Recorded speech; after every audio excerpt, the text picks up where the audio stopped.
Dragon's Dogma 2 can be an overwhelming game from all aspects. Sometimes you don't know where to go or how to use certain items. Sometimes fatal mistakes are made that can't be taken back and you'll just have to deal with it. Well, the purpose of this video is to expose some of these rookie mistakes and instill within you pro tips to become keen in the ways of the Arisen. A lot of you may be new to the Dragon's Dogma universe and others are veterans. Even still, many aspects of the game have been drastically changed in order to balance everything in the best way possible once Dragon's Dogma 2 came out. So there's a lot to learn and I definitely don't want you to make the same mistakes I've made. Now let's get right into what I'm talking about here. I want to begin where I left off. It's a pro tip and I teased the fact that you can enhance weapons and gear based on what you want in terms of customizing your build to fit your exact playstyle. Further even than switching to a particular vocation.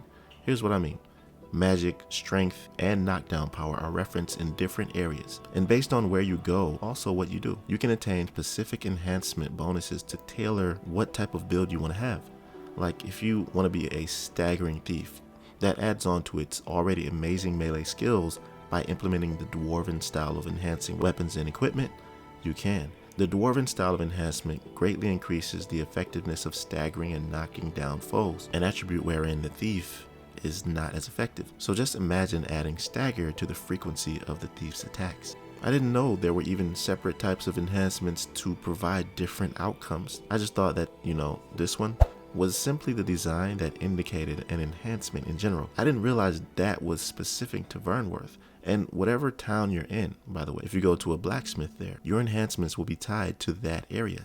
Now let's go briefly over how many there are and what enhancements they provide. Romundian style smithing moderately increases all attributes of a piece of equipment. Batal is a style of smithing utilizing a heating method unique to Batal. Greatly increases strength and defense, but it has little effect on magic and magic defense. Elven style is a style of smithing long practice in the sacred arbor. Greatly increases magic and magic defense. Quite the opposite of Batal, right? But it has little effect on strength and defense. Now here's the one I cannot wait to use. This is what I was referring to when describing the staggering thief, the Dwarven style. This is a style of smithing conducted in a forge lit by lava. It imbues the weapons with the ability to make foes flinch and renders armor for more resistant solid blows. Now, I don't know if you guys remember, but when playing Skyrim a long time ago, they would have these Dwarven ruins that had the remnants of what the Dwarven created by their blacksmiths. They even had these huge robotic Dwarven knights that you could fight against. They were really tough enemies. It was cool that you can use their weapons and their equipment, but in this game you can actually upgrade your equipment and gear based on it. Okay, then finally you got the Wyrfire style. Every other style requires gold and certain materials to enhance, while this one needs Worm's Life crystals from killing drakes. But here's what it does. It's a style of smithing that further improves equipment, enhanced 3 ranks or more. It halves the weight and greatly increases efficacy. Okay, now here's something you must know about the Dwarven style. This smithing vendor is not automatically available, but here's how you make it available. When on the road to Volcano Island, there'll be an old dwarf complaining about his back pain.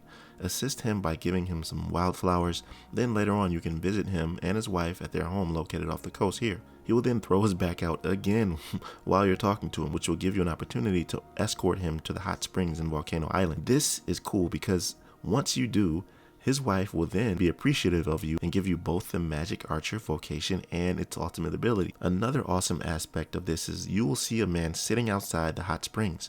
Talk to him and give him 3 of those newt liquor drinks and he will give you the warfare vocation. Man, this one mission leads to so many goodies. But finally, after you've escorted him to the hot springs, wait a day, then go back to his home, and outside you'll see him as a vendor. And not only can you enhance weapons and equipment with the Dwarven style of smithing, you can also purchase weapons and equipment. This brings me to my next part of the video. It's a rookie mistake. Before traveling long distances, be sure to have a port crystal handy and some fairy stones. Yo, speaking of traveling and just looking at the scenery as I travel to Volcano Island, the game has some very good graphics as is, but when using this BenQ monitor that I got a couple weeks ago, it's magnified in ways that it's hard to describe when looking at it. But that's the monitor I'm using right now, and I highly suggest that you look into the BenQ type monitors because they're legit. It's my first time using it. Anyways, let's get back to the video. This actually happens on the way to Volcano Island from Batal. It's a very long journey. I personally made this rookie mistake, and I'm warning you so that you won't. Now, at some point, while following the main story, Brant will give you a port crystal that you can use wherever you like. At first, when traveling to Volcano Island, I had no port crystal and had to hike all the way back to Fernworth once I was finished with the mission. So I literally had to run there, or at least to Checkpoint Rest Town, because there were no ox carts available due to the dangers of using them. So be mindful of this. Sometimes I'm already tired and burnt out after completing a mission. So it would be nice to just fast travel certain places and be done with it. You know, many players are of the opinion that the limitations of fast travel in Dragon's Dogma 2 are the main thing stopping this game from being a 10 out of 10, amongst a few other things, because this is not real life. Every other game has a fast travel system. It just makes things a lot easier in my opinion. Let me know what you think of this down below in the comment section. But this game nonetheless is very immersive, even to the point of you having the capability to destroy bridges in game to prevent enemies from reaching you or to topple giants in a unique strategic way. The strategy and feature is awesome, but it can also be a rookie mistake doing this. One that I actually made when I found an alternate path to 𝒉𝒍𝒑𝒔 before actually attaining the required authorization papers to get there through the gate. There's a cave that allows you to get to 𝒉𝒍𝒑𝒔 another way. The enemies are very tough and you level up a lot, which is great. But when I first entered that cave, there are like 5 hobgoblins on this wooden bridge, and across it, I made the mistake of fighting on that bridge and ended up destroying it, so I couldn't even progress further. But it's not all bad. Doing this just makes your gameplay experience longer, because in order to fix this, you have to go and find a campsite, then sleep for about 3 days until the bridge is fully repaired. This can be annoying considering that you already have to spend a lot of time running around to get to places. So avoiding this will make your gameplay experience a bit less time consuming. Okay, now, this one you don't want to escalate any further than it has to. I know you've heard of your pawns talking about some disease they can contract for traveling between realms. Well, this never happened to me, but a buddy of mine told me it happened to him, and this can really be a pain if you let it escalate or take place. Basically, your pawn begins this slow descent into madness. The sign is apparent at first because if you notice, the pawn's eyes are red.